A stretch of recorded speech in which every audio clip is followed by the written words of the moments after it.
what risk did you take, Rimla, when you went into this entire area? Yeah, I mean, I guess it's upon that's amazing what Asma's just spoken about in terms of, you know, wanting to love what you're doing as your job. And I think that for me has been the greatest sign that Allah put in front of me, right? So it wasn't, for me, I didn't see it as a risk, but other people saw it as a risk. So I was on the sort of partner pathway at PwC in terms of just focus on that city career.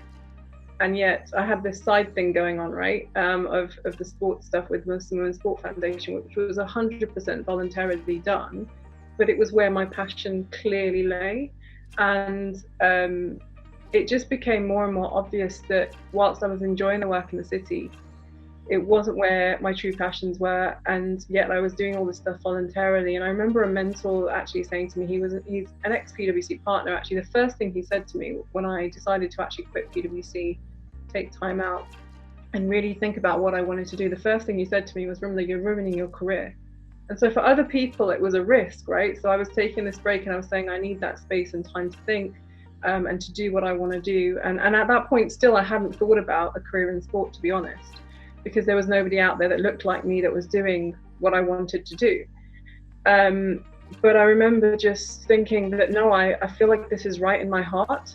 And I felt that I was being guided towards something. So whilst a lot of people struggle in, you know, various areas of their life, I've struggled in various areas of my life, but this was one area where a door would open and I'd just walk into it sort of innocently going, okay, yeah, let me see what's in there. You know, I'm being invited in, let me see how I can help.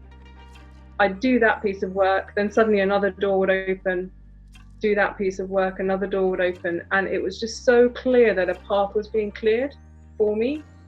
And when that happens, I feel that it's a very clear sign from Allah that this is meant for you.